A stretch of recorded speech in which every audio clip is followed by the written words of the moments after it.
अस्सलाम वालेकुम। हमेशा की तरह एक और छुट्टी का दिन हमारा ज़ाया हुआ और 5-6 घंटे हमने जिस क्रिकेट मैच को देखने में लगाए, ज़ाहिर है कि इमोशंस हमारे वाबस्ता थे, सेंटिमेंटल भी हो जाते हैं लोग। तो मैं चूँकि सेल्स एंड मार्केटिंग का बंदा हूँ और मेरा एक ख़ासा तजुर्बा रहा है, तो मैं कोशिश करता हूँ कि सेंटिमेंट्स को किसी तरीके से हर्ट ना किया जाए। लेकिन ज़ाहिर है इसके कॉन्सिक्वेंसेस होते हैं जो भुगतने पड़ते हैं। लेकिन जो कंडक्ट इंडियन क्रिकेट टीम का मैंने देखा, उसमें ज़ाहिर है कि थोड़ा-सा गुस्सा भी बनता है और थोड़ी हँसी भी आती है। तो कल के मैच में थ्रिल भी था, ड्रामा भी था और अनफॉरगेटेबल मोमेंट्स थे जो देखने को मिले। स्पेशली जब वो जीत गए तो उनका हक था कि उनको ट्रॉफी मिल जाती और उनको लेनी चाहिए थी। लेकिन जिस किस्म का कंडक्ट पूरे टूर्नामेंट के अंदर उन्होंने दिखाया और ज़ाहिर है कि वो आखिरी मैच के अंदर भी दिखाया और पूरे एशिया कप को सियासत की नज़र कर दिया। सूर्या कुमार यादव के शुरू से जो स्टेटमेंट्स आए, जो कमेंट्स थे और जो इंटरव्यूज़ के दौरान उन्होंने बातें की, वो बहुत शेमफुल भी हैं, वो बहुत हैरत के काबिल भी हैं और उस पे टॉलरेट भी नहीं किया जा सकता। एक इतनी बड़ी टीम जिसका कैप्टन जो पूरे मुल्क को रिप्रेजेंट करता है, अगर वो इस किस्म की फजूल किस्म की स्टेटमेंट्स देता है तो उससे आप पूरी कौम की कंडक्ट, अप्रोच और मेंटालिटी को एवेलुएट कर सकते हैं। ये बिगेस्ट राइवलरी कहलाती है पाकिस्तान इंडिया। इसके टिकट्स भी बहुत जल्दी बिक जाते हैं। बहर कैफ पाकिस्तान ने बहुत अच्छा स्टार्ट लिया। पाकिस्तान के जो दो ओपनर्स थे, फरहान जो जिसने पूरे टूर्नामेंट के अंदर बहुत ज़बरदस्त खेल पेश किया और बहुत ज़बरदस्त परफॉर्म किया, इसके अलावा फ़खर जमान, इनकी बहुत अच्छी पार्टनरशिप हुई। लेकिन उस पार्टनरशिप के बाद जिस तरीके से जब 13वां ओवर स्टार्ट हुआ, उसके बाद जो विकेट्स का कंसिस्टेंटली गिरना स्टार्ट हुआ, तो उसके बाद फिर पाकिस्तानी टीम संभल नहीं सकी और वही हुआ 145-146 रन तक हम पहुंच सके। जबकि मैं एंटिसिपेट कर रहा था, जब शुरू के 10-11 ओवर्स खेल लिए तो मुझे अंदाजा हो गया था कि 180-190 रन मिनिमम बन जाएंगे। लेकिन जिस तरीके से विकेट्स गिरी और डेथ ओवर्स हुए, तो वो एक टर्निंग पॉइंट था इंडिया के लिए और बड़ा इंडिया को एज मिला उसका।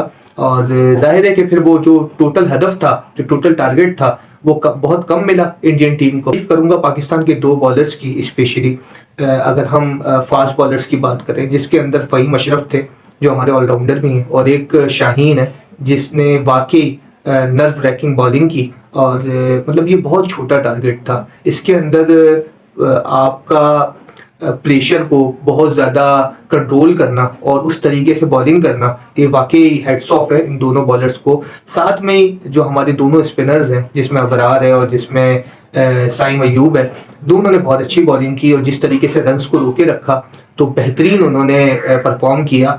इवेंचुअली जो हारिस की परफॉर्मेंस थी हमेशा की तरह वो वैसी थी कि ज़रूरत से ज़्यादा रन दे दिए उन्होंने। आखिरी के ओवर्स के अंदर भी एक ओवर में उन्होंने 17 रन खा लिए, एक ओवर में उन्होंने 13-14 रन खा लिए।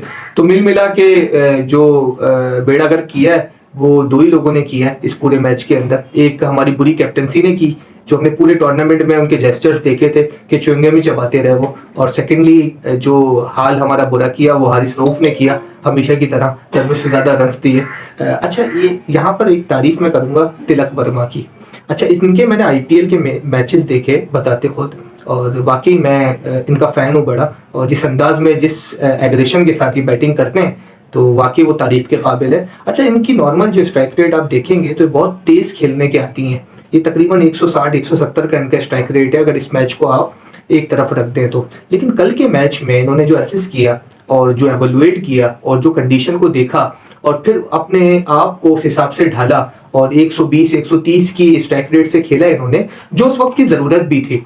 अगर वो अपने नॉर्मल जिस अंदाज के अंदर स्ट्राइक रेट से वो खेलते हैं, अगर उसी तेजी और एग्रेशन से वो खेलते, तो हो सकता था कि वो कोई गलत शॉट मारकर आउट हो जाते। लेकिन उन्होंने ज़रूरत को महसूस किया। एक चीज़ और मैं तारीफ करूंगा उनकी, कि जब उन्होंने हाफ सेंचुरी मुकम्मल की तो उन्होंने कोई बहुत ज़्यादा सेलिब्रेट नहीं किया उसको।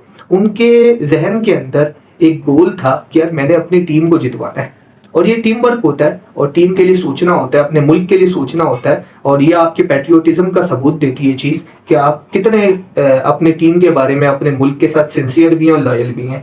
और जब उन्होंने मैच जितवा लिया तो उसके बाद फिर उन्होंने खुलकर सेलिब्रेट किया।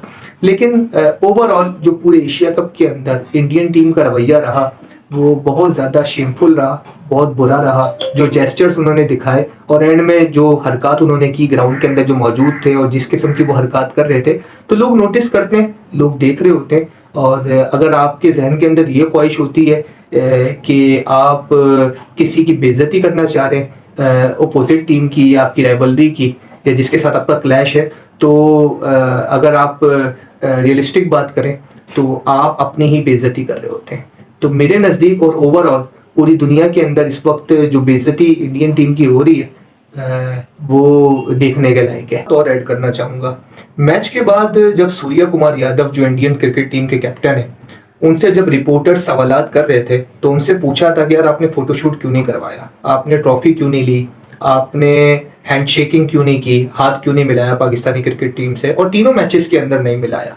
तो वो घुमा रहे थे मुसलसल, उनके पास कोई जवाब नहीं था। और ये चीज़ यही साबित करता है कि आप ने डोमिनेट तो किया क्रिकेट के अंदर दूसरी टीम के ऊपर, लेकिन आपका जितने स्टेटमेंट्स थे वो सारे स्क्रिप्टेड थे और सारे आपको बताए गए थे, और आपने जो हिदायत और जो इंस्ट्रक्शन मिलती रही वो आपने आगे डिलीवर की। इस नरेंद्र मोदी के ट्वीट से भी साबित होती है कि मैच के बाद मोदी ने एक ट्वीट किया, उसके अंदर उसने ऑपरेशन सिंदूर का रेफरेंस दिया और उसके अंदर उसने ये लिखा कि जो ऑपरेशन सिंदूर का आउटकम निकला वही क्रिकेट मैच का भी निकला।